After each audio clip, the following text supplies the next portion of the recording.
and this is season 2 of FFS. If this is the first time you're tuning in to hear us yap, then welcome. Please go listen to season 1 as well. We're basically two long-distance best friends. I'm 28 and I live in India. And I'm 27 and I live in the US right now. And we tend to share every little thought that keeps us up at night or makes us giggle during the day with each other. So we thought, why not turn all of our voice notes to each other into Most a of them, podcast? not all of them. Yeah, most of them. But anyway, most of them have been turned into this podcast, so you can tune in too, and we can do this whole messy, chaotic adulting thing together. Anyway, we're finally back after months of traveling and stuff, and finally back to recording. How are you feeling? Excited, nervous.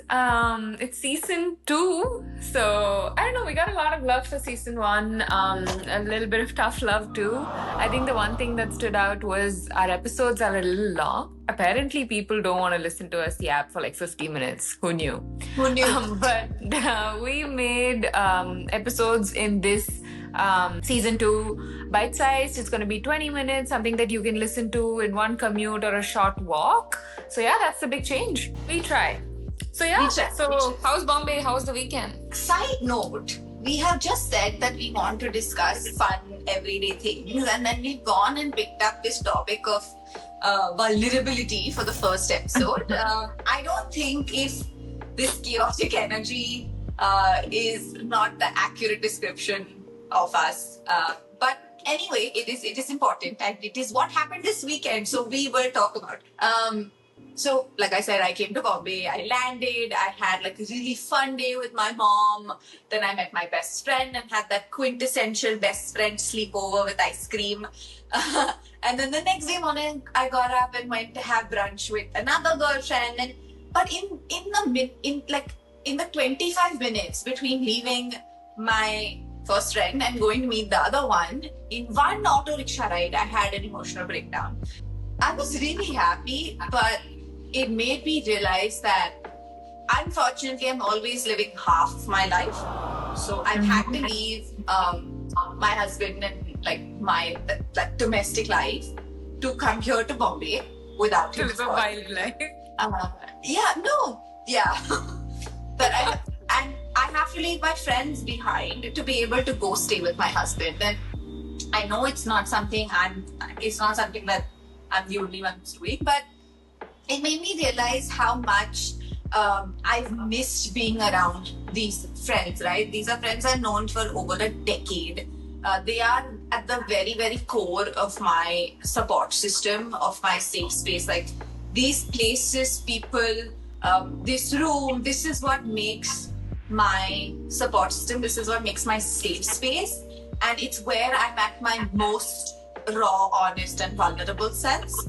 And I don't just mean vulnerable in terms of insecurities or fears or whatever, but just I have no guard on when I'm with these people or in these spaces. And of course, after I got married, I am building those spaces for myself there as well. I am building those relationships. But it's just been a year, right? New relationships, it's not very common for them to become your safe space really quickly. And in that meantime, building those safe spaces and new safe spaces, I don't have one. I don't have a ready one there. And when as much as you're the same person inside, the environment is what has the potential to really make you feel safe. Yeah. And of course, here everything to you is familiar. This is your little safe space that you've literally curated brick by brick. But Asa, as you were speaking, I was just looking up what is vulnerability. What is the actual dictionary definition of it? Only you would do that. I mean, research. But yeah, it says it's the state of being open to possible harm.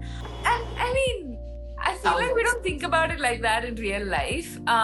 Because in my head, yes, as much as it holds very true now that I read it, what I would think is being able to say, I'm not okay. And expecting people around me to understand. Or, letting someone see me cry, which was one of the biggest things that I had to sort of a hurdle that I had to cross. And Yeah. maybe just like showing up at say work and letting people know that it's not a good day for you. You're just Yeah, not it's not okay. 10 on 10. Yeah. And Yeah, and not be judged. So yeah, I and you don't know, when you don't have the space to do that, know. for whatever reasons, in or not in your control, it makes you really tired. It takes a lot of energy and a lot of sort of mental strength to show up on a 0 on 10 day and say, oh, I'm Yeah. fine. And Yeah, it's that's, very draining.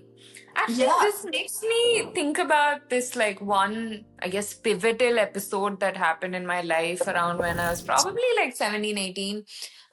When I was going through a tough phase, right? I'd moved cities, I was in my new job. Like it was just a lot of unfamiliar yeah, new territories that I was trying to navigate.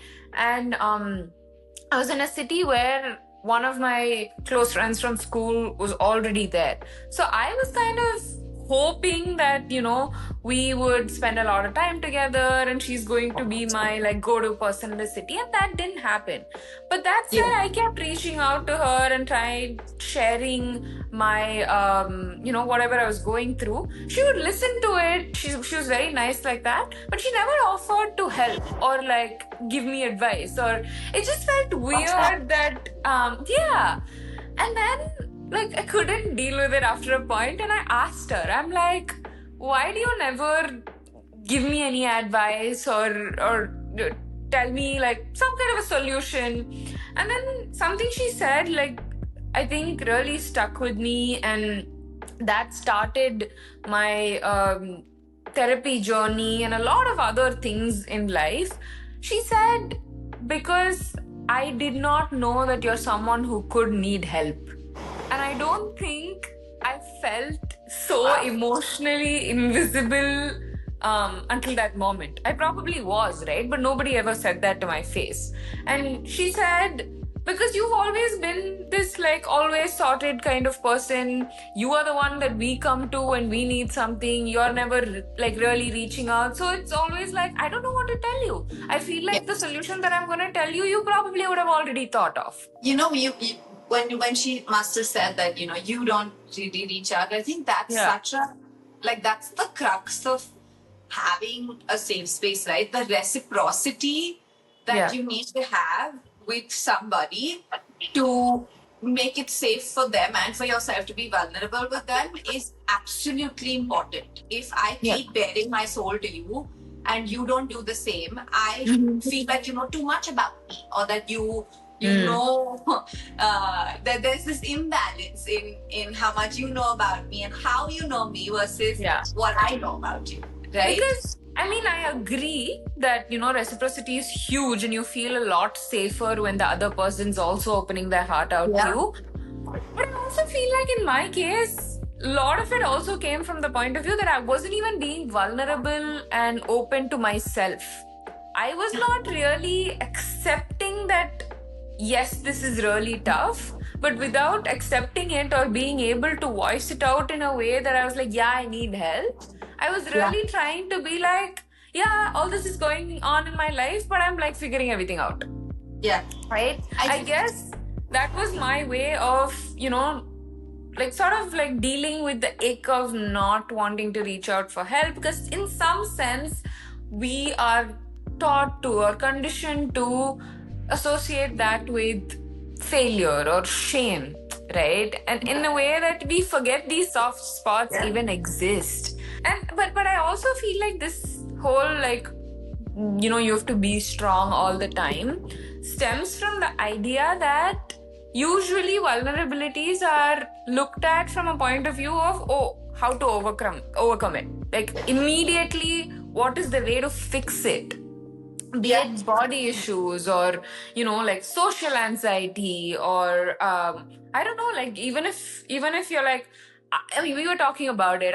We were not comfortable about how we look on camera. The immediate solution is okay, go get a glow up, like fix it, right?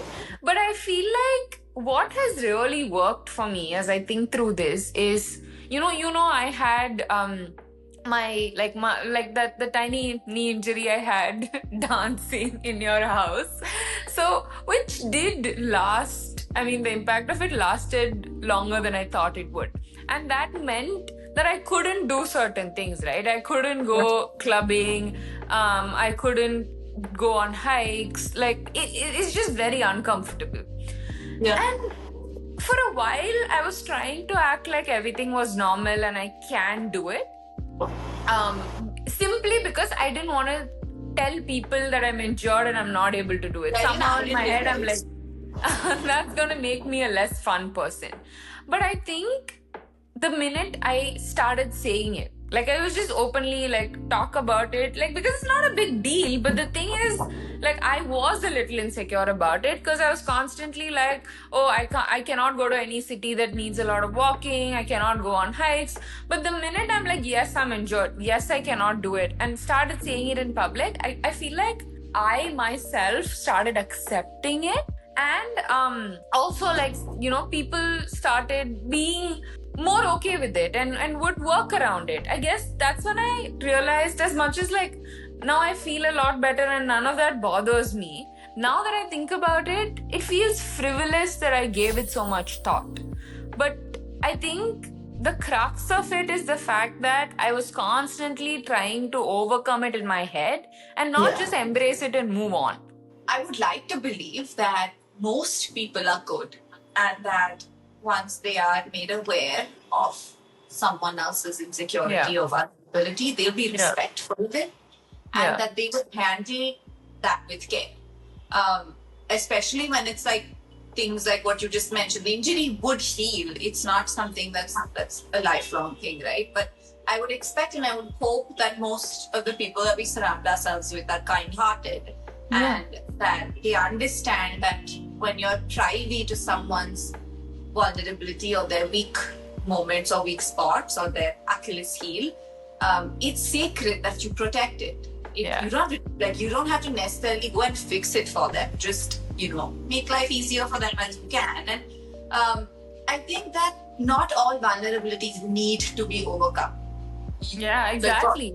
I've had a body image issue for all my life, and yes, I've worked on it, and I've worked on my internal dialogue in how I view body positivity, all of it. But I will still only push myself to levels that I'm comfortable with. And then there are insecurities of mine that I've acknowledged, and I work around them. I don't have to overcome everything. It's okay. I think with a lot of these things, I don't know if you feel the same way, but be it this like injury or a lot of other insecurities that I've had with my career, I feel like the first time I say it out loud is usually like within my girls' gang. Where we're all sitting together and, being open about all of these things. And somehow it's so easy to talk about the mildest to the hardest insecurities. Like this morning, I don't know if you've seen that text yet, but I literally texted on the group about how I keep seeing people repost birthday stories that are posted for them. And this morning I saw like 2 different people post like 20 stories. And for a minute I was like, is it just me who does not have friends who post stories, or is it me who does not have friends? So I post on your birthday. Yeah, only you posted on my birthday. So I literally texted about it on the group with you and Jen, and I don't know, I mean, it was such a like fleeting, shallow moment of insecurity. But the fact that my first response, oh, go tell these 2. So I don't know, I feel like even gossip, I think there's so much like weird negative connotation around gossiping and what girls talk about together, as much as there's like positive stuff around female friendships, like rightfully so. But I love how that's where embracing vulnerability and like saying it out loud starts for most of us.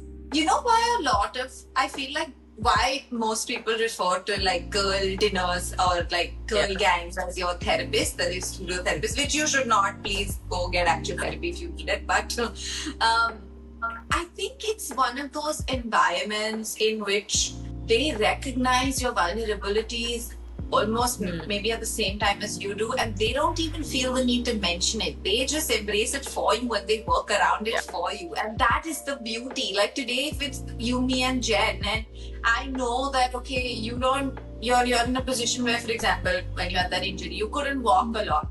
You didn't have to tell us. We pick a place that was easy to commute to. We pick an activity that doesn't have a lot of walking to do, or it just comes in naturally and intuitively to us to protect our girlfriends, to protect their happiness. And I think that's what makes any dinner or brunch with the girls so special. So it's have to have the heavy conversations. They just get it. Exactly. But as you speak about this, I'm also starting to wonder if these are the people who truly get to see your soft side, then who are the people who don't? Because I think as much as we can keep talking about the power of vulnerability and how it's so positive to embrace it and talk about it, I still think, practically speaking, there are a lot of places where we really need to, be smart about it. Not everybody deserves to know every single insecurity inside you.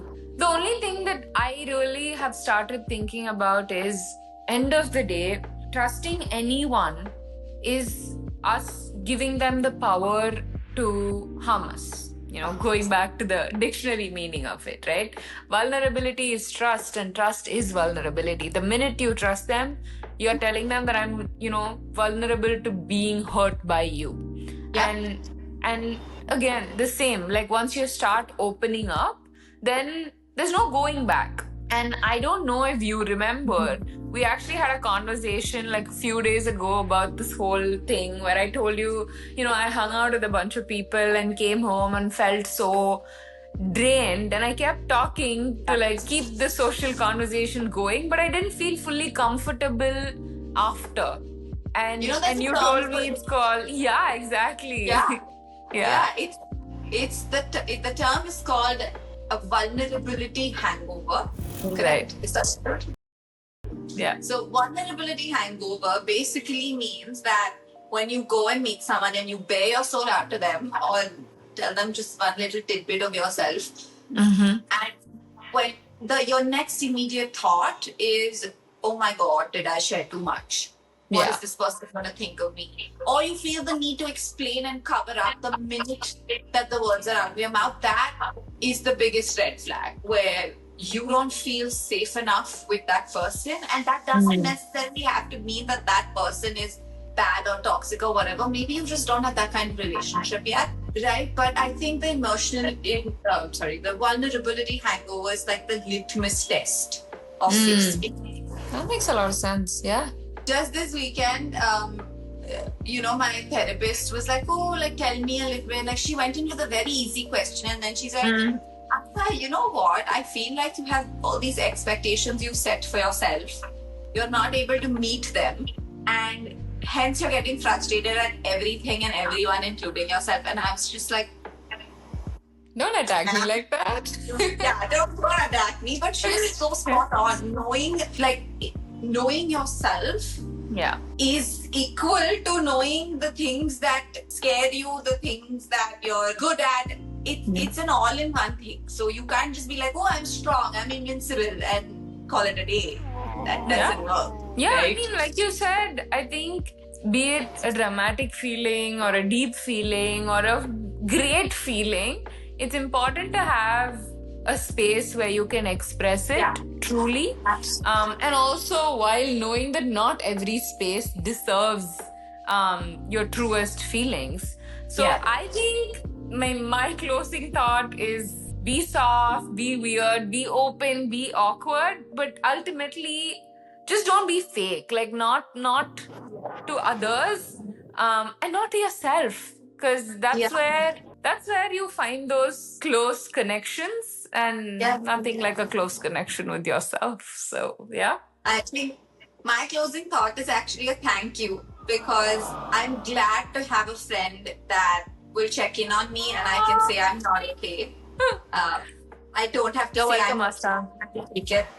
So I hope that everyone's able to find a friend that they can say, I'm not okay to. Wait, I hope you were talking about me. Maybe. Okay, bye.